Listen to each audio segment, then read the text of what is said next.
أولئهم مساجد يحضر ما صنعوا رواه البخاري الحمد لله শুরুতে আবারও প্রশংসা জ্ঞাপন করছি সেই আল্লাহ সুবহানাহু ওয়া তাআলার, যার বিশেষ তৌফিকে আমরা তার দিনের পথে চলার সৌভাগ্য লাভ করেছি। তার প্রিয় রাসূল মুহাম্মদ সাল্লাল্লাহু আলাইহি ওয়াসাল্লামের অনুসারী হওয়ার সৌভাগ্য লাভ করেছি। যিনি আমাদেরকে এই মর্যাদা দিয়ে সৌভাগ্যবান করেছেন তারই প্রশংসা জ্ঞাপনার্থে বলি আলহামদুলিল্লাহ।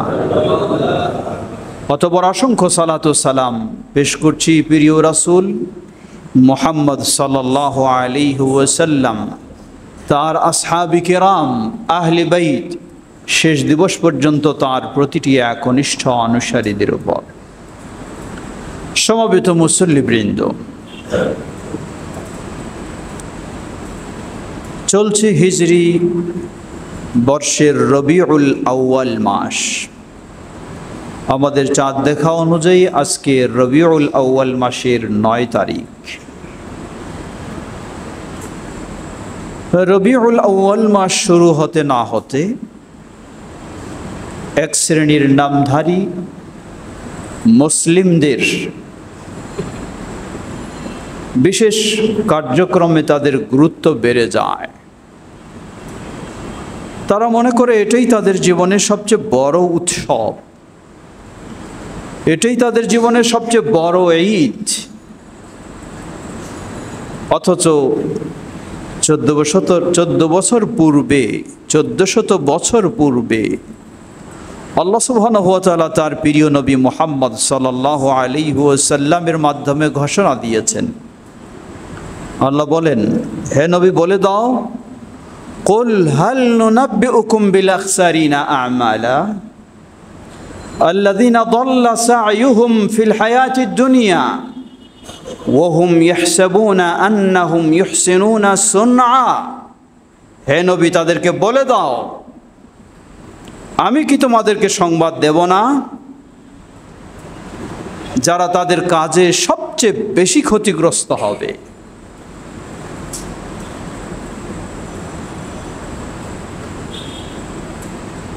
কুল হাল নুনাব্বিউকুম বিল আখসারিনা আমালা আল্লাযীনা দাল্লা সা'য়ুহুম ফিল হায়াতিদ দুনিয়া, যাদের দুনিয়ার জীবনে তাদের কর্মগুলি নষ্ট হয়ে যাবে, হারিয়ে যাবে, নিশ্চিহ্ন হয়ে যাবে। ওয়াহুম ইয়াহসাবুনা আন্নাহুম ইহসিনুনা সুনআ, কিন্তু তারা ধারণা করে বসে থাকবে যে তারা খুব ভালো কাজ করছে। তারা ধারণা করে বসে থাকবে যে তারা খুব ভালো কাজ করছে। আল্লাহ সুবহানাহু ওয়া তাআলা এমন ব্যক্তিদের তথ্য তার প্রিয় নবী মুহাম্মদ সাল্লাল্লাহু আলাইহি ওয়াসাল্লামের মাধ্যমে 1400 বছর আগেই আমাদেরকে জানিয়ে দিয়েছেন, আমাদেরকে সতর্ক করে দিয়েছেন। বাস্তবেই লক্ষ্য করুন, আজকে একজন মানুষ নিজেকে মুসলিম পরিচয় দিয়ে সকল ঈদের সেরা ঈদ হিসাবে পালন করে, তা হচ্ছে আগামী 12ই রবিউল আউয়ালকে কেন্দ্র করে নবী মুহাম্মদ সাল্লাল্লাহু আলাইহি ওয়াসাল্লামের জন্মদিবস হিসাবে নির্ধারণ করে তাদের শুধু ঈদ নয়, শুধু আমল নয়, সকল ঈদের সেরা ঈদ বলে তারা বিশ্বাস করে। অথচ আল্লাহ সুবহানাহু ওয়া তাআলা বলেন, আল্লাযীনা দাল্লা সা'য়ুহুম ফিল হায়াতিদ দুনিয়া, দুনিয়ার জীবনেই তাদের সব হারিয়ে যাবে, নিশ্চিহ্ন হয়ে যাবে, আর নিজেরা মনে করবে আমরা খুব ভালো কাজ করছি। সমবেত মুসল্লিবৃন্দ, সুতরাং প্রতিটি মুসলিমের জানা উচিত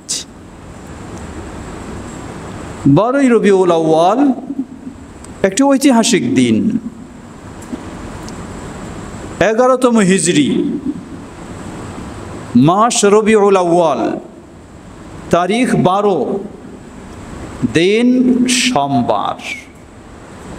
একটি ঐতিহাসিক দিন, যেই দিনে নবী মুহাম্মদ সাল্লাল্লাহু আলাইহি ওয়াসাল্লাম তিনি পৃথিবী থেকে বিদায় নিয়েছেন। এটি তার মৃত্যু দিবস। এটি নিশ্চিত কোনো জন্মদিবস নয়, এটি হলো নিশ্চিত মুহাম্মদ সাল্লাল্লাহু আলাইহি ওয়াসাল্লামের মৃত্যু দিবস। লক্ষ্য করুন,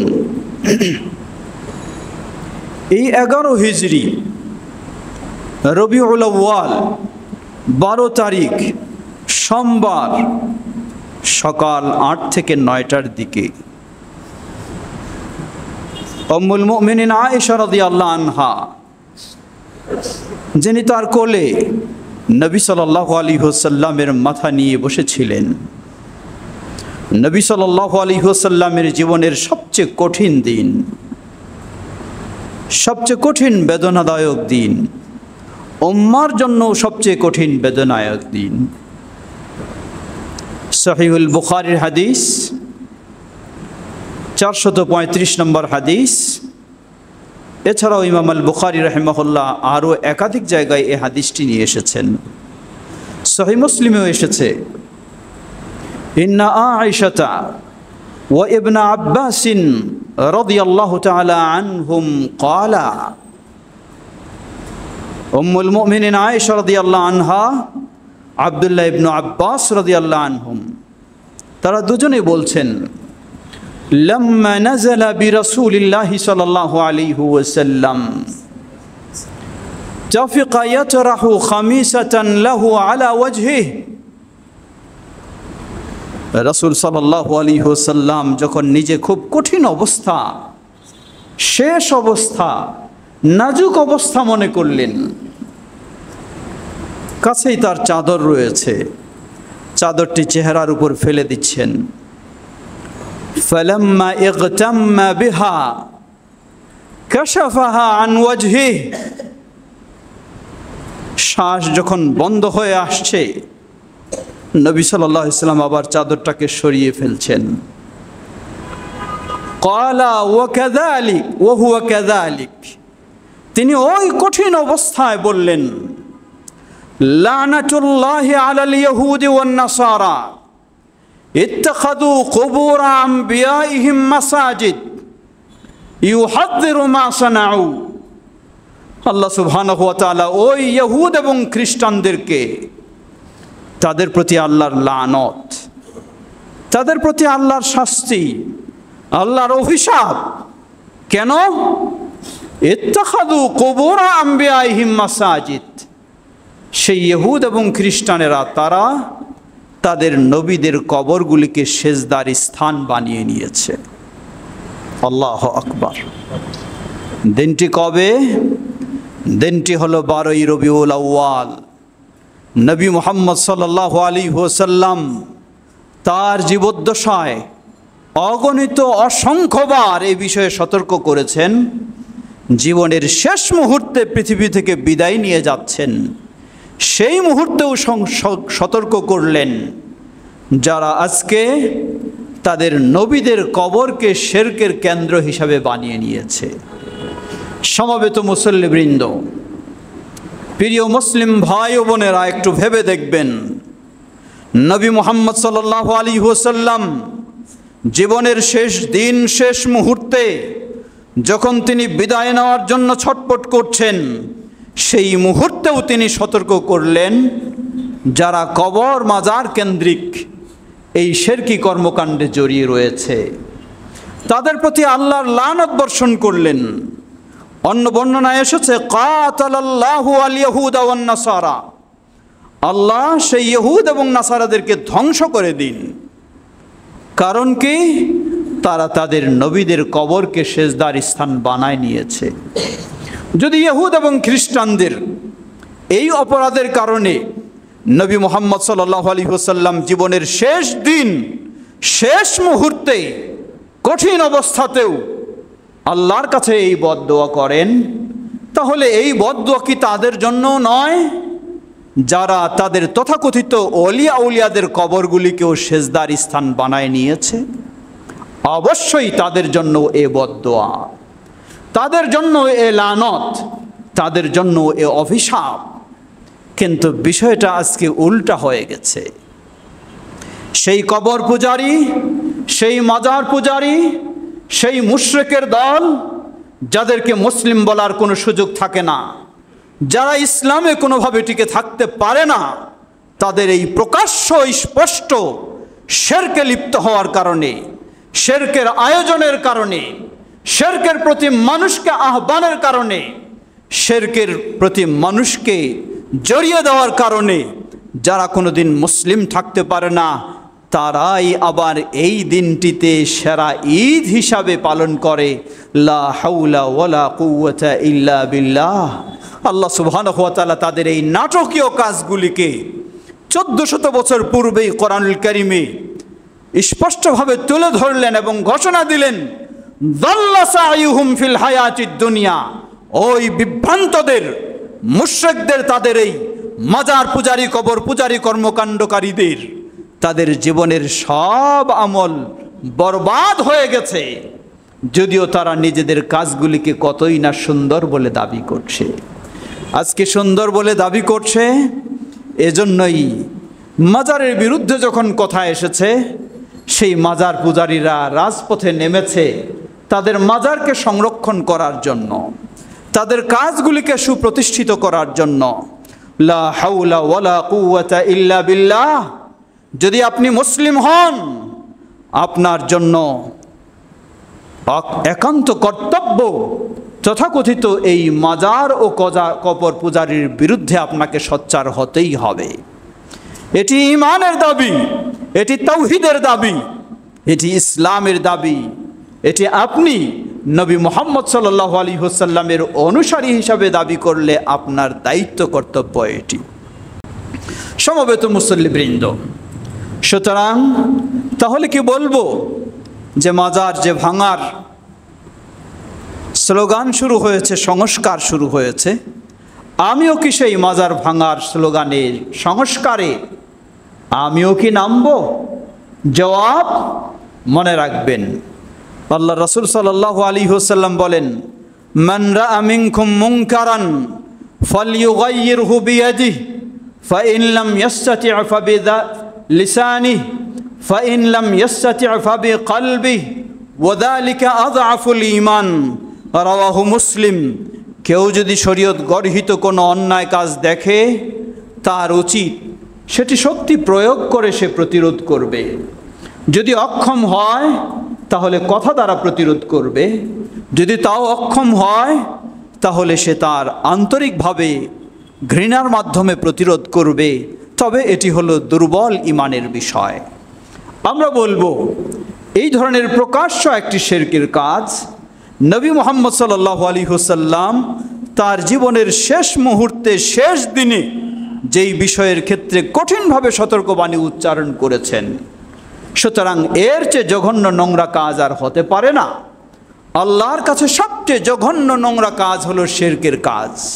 আর এটি হলো একটি শিরকের কেন্দ্র, এটি হলো শিরকের একটি উৎসব। মিডিয়াতে খুব সহজেই দেখা যায় সেই মাজার পূজারীরা কিভাবে তারা গাঁজা নিয়ে ব্যস্ত, কিভাবে তারা যত রকমের শিরকি কর্মকাণ্ড, ইসলাম বিরোধী সবগুলি হলো তাদের কর্মকাণ্ড, এগুলি নিয়ে তারা ব্যস্ত। সেগুলির দিকেই তারা মানুষকে আহ্বান জানায়। শুধু আহ্বান নয়, সেটাকে প্রতিষ্ঠিত রাখতে তারা জিহাদ ঘোষণা করছে। সুতরাং আপনার যদি ঈমান থাকে তাহলে আপনাকেও একইভাবে প্রতিরোধে নেমে আসতে হবে। এর অর্থ এই নয় তাহলে আপনি সালাতের পরেই সদল বলে গিয়ে আপনি রক্তাক্ত পরিবেশ তৈরি করবেন, না, কখনো নয়। মনে রাখবেন, ইসলামে আপনাকে নির্দেশ দেওয়া হয়েছে অন্যায়ের প্রতিরোধ করার। এই অন্যায়টা বিভিন্ন স্তরের হতে পারে।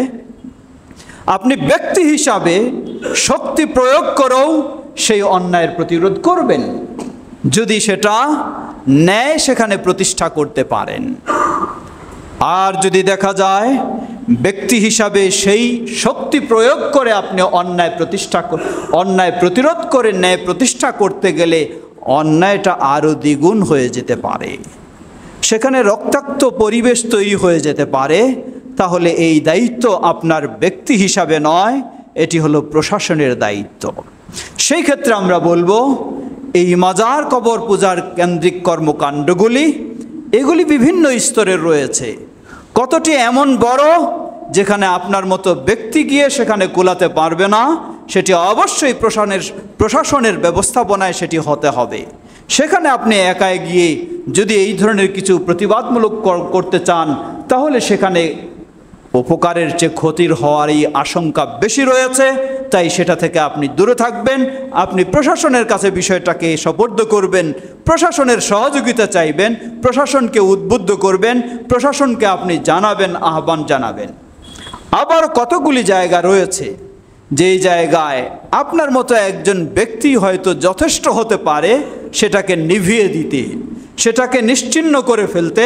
কোনো রকমের বিরূপ প্রতিক্রিয়া সেখানে তৈরি হবে না, কোনো রকমের বড় রকমের সমস্যার সৃষ্টি হবে না। তাহলে অবশ্যই সেখানে আপনি আবার প্রশাসনের দোহাই দিয়ে চুপ করে থাকবেন, তা চলবে না।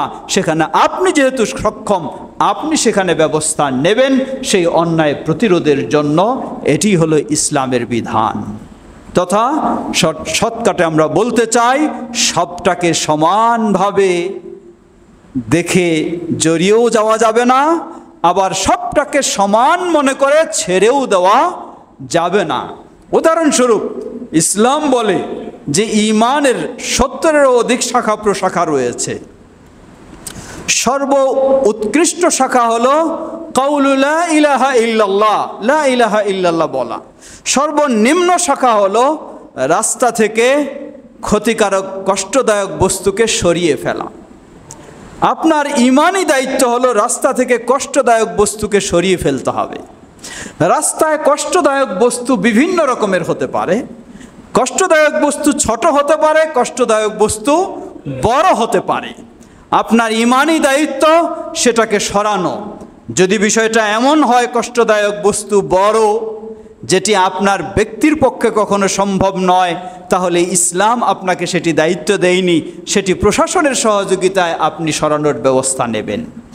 আর যদি ছোট হয়, আপনি ব্যক্তি হিসাবে সেটিকে সরিয়ে ফেলতে পারেন, তাহলে ইসলাম আপনাকে দায়িত্ব দিয়েছে আপনি ওটিকে সরিয়ে ফেলবেন, দেখিও আপনি এড়িয়ে যেতে পারবেন না। ঠিক একইভাবে সেই মাজার ও কবরের বিষয়গুলিও আমরা ব্যবস্থা নেব। আল্লাহ আমাদের সকলকে সে তৌফিক দান করুন।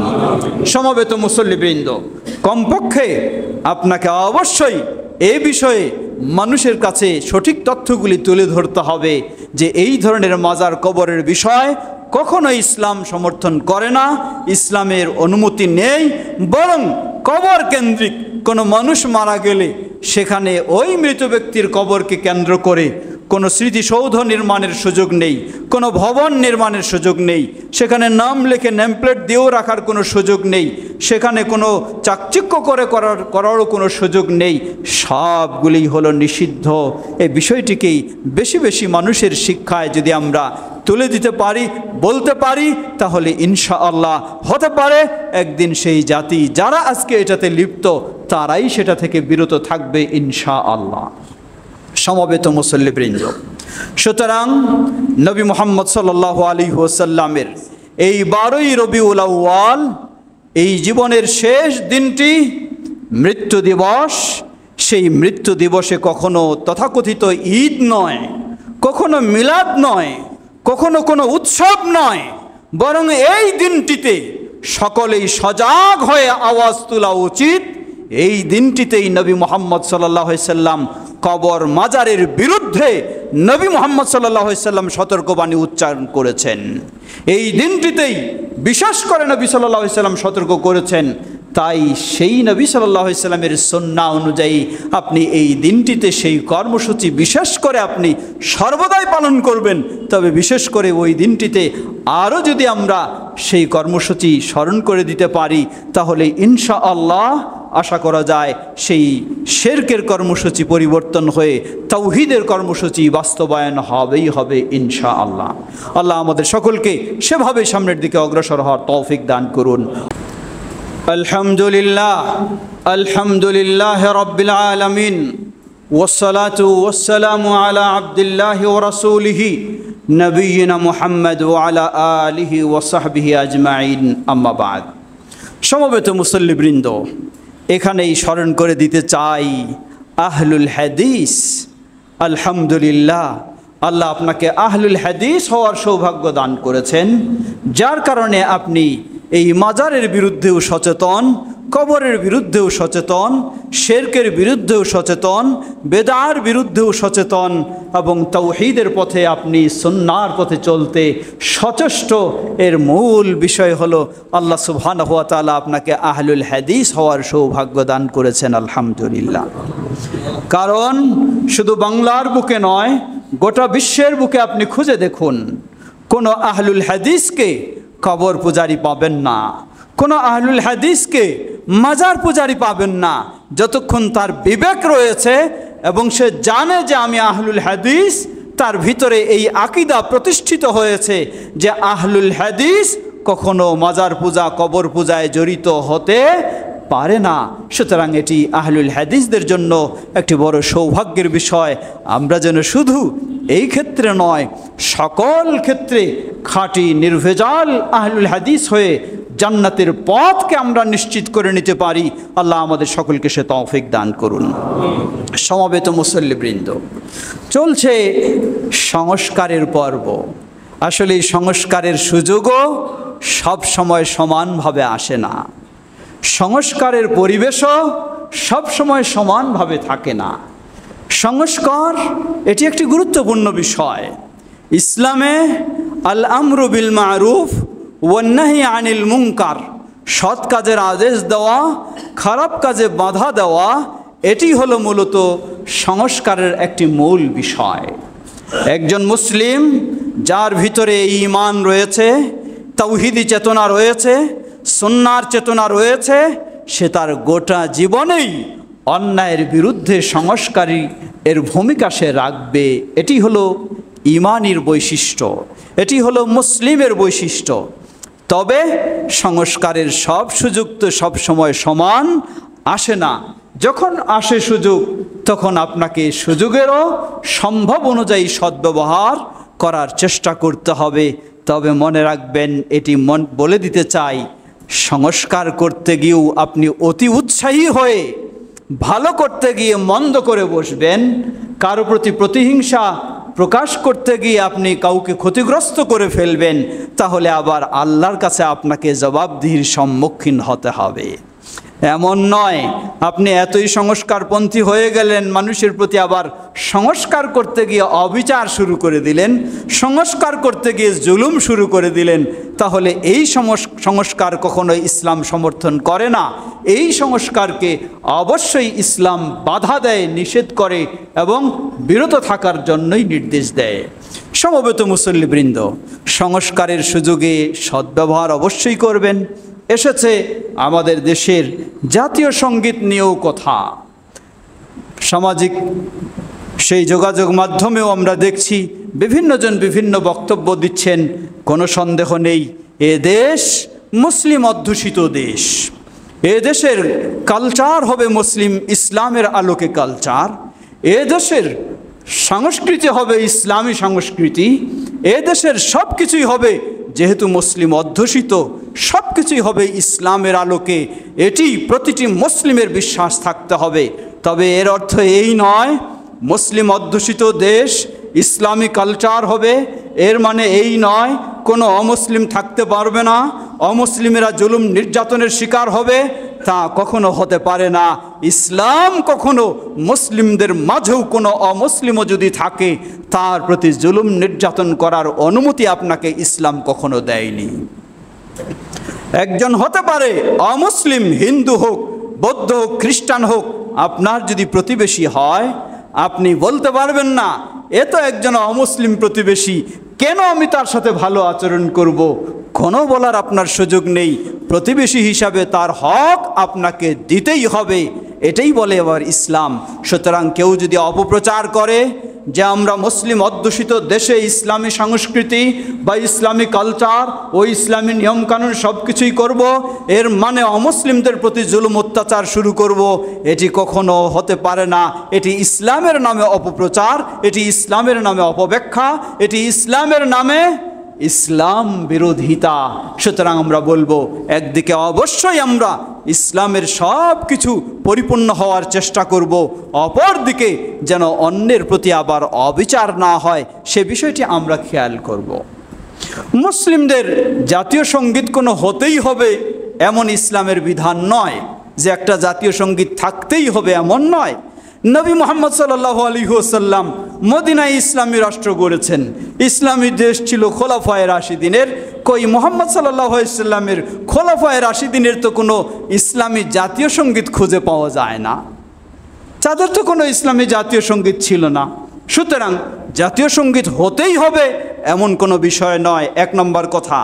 দুই নম্বর কথা, যদিও কোনোভাবে হয়েই যায় জাতীয় সঙ্গীত, তাহলে মুসলিমদের জাতীয় সঙ্গীত হবে ইসলামের আলোকে, যেখানে থাকবে তাওহীদ ও সুন্নাহর চেতনা, যেখানে থাকবে মুসলিম নতুন প্রজন্ম, যাতে তারা একদিকে ইসলামের প্রতি তাদের ভালোবাসা তৈরি হবে, অপরদিকে দেশের প্রতি তাদের ভালোবাসা তৈরি হবে, এমনভাবে হবে। কিন্তু এমনটি তো কখনোই হতে পারে না যেই সঙ্গীতে মানুষের ভিতরে শিরকি কুফরি মতবাদ মানুষের ভিতরে প্রতিষ্ঠিত হবে, এমন সঙ্গীত তো কখনোই মুসলিমদের জন্য শোভা পায় না। সুতরাং সুযোগ পেয়ে থাকলে এটিও আপনাকে চেষ্টা করতে হবে। বিশেষ করে বর্তমান অন্তর্বর্তীকালীন সরকার যে রয়েছে, যাদের অধিকাংশ জনই আমরা বলবো তাদের একটা ভালো চিন্তা রয়েছে, তারা ভালো জিনিসকে খুঁজতে চান, ভালো জিনিসকে দেশের জন্য কাজে লাগাতে চান। এই ক্ষেত্রে প্রতিটি দেশের নাগরিকের একান্ত দায়িত্ব হবে, যারা এই দেশের ভালো করতে চাইবে তাদেরকে সহযোগিতা দেওয়া, তাদের ভালোর কাজের ক্ষেত্রে তাদেরকে সহযোগিতা দেওয়া, উদ্বুদ্ধ করা, এটি ইসলামের নির্দেশ। সুতরাং এই সুযোগটিকেও আপনি কাজে লাগাবেন, লাগিয়ে যত রকমের সংস্কার রয়েছে ইসলামের আলোকে, নিজের ব্যক্তি স্বার্থের আলোকে নয়, সেটি হলো ইসলামের আলোকে, দেশের আলোকে, দেশের স্বার্থের আলোকে, সেগুলিকে আমরা সাধ্য অনুযায়ী চেষ্টা করব। আল্লাহ আমাদের সকলকে সে তৌফিক দান করুন। বিশেষ করে এই জাতীয় সঙ্গীত যেটি রয়েছে, সেই শব্দগুলি আমরা জানি। এখানে মা বলে যদিও দেশকে সম্বোধন করা হয়েছে, দেশকে মা বানানো হয়েছে, কিন্তু এর অপর একটি দিক হলো, তৈরি যেহেতু এই সঙ্গীত বা উপস্থাপন যেহেতু হয়েছে, বা সংকলন যেহেতু হয়েছে, বা সম্পাদনা যেহেতু হয়েছে হিন্দু মানুষের পক্ষ থেকে, সুতরাং হিন্দুদের বড় দেবতা হলো মা। সেই দিক থেকেও এখানে এটিকে এড়িয়ে যাওয়ার সুযোগ নেই। সুতরাং এটিতে অবশ্যই শিরকের গন্ধ রয়েছে, অবশ্যই কুসংস্কারের গন্ধ রয়েছে, অবশ্যই ইসলামী বিরোধী চিন্তা সেটির ভিতরে রয়েছে।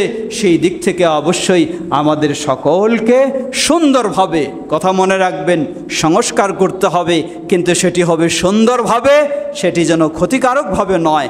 আপনি সংস্কারের নাম দিয়ে রাজপথে নেমে সব চলাচল বন্ধ করে দিবেন, আপনার একটা ছোট্ট জিনিসের জন্য আপনি নামলেন, নেমে গোটা ঢাকা শহরের যানজট সৃষ্টি করে সবারই আপনি ক্ষতিগ্রস্ত করলেন।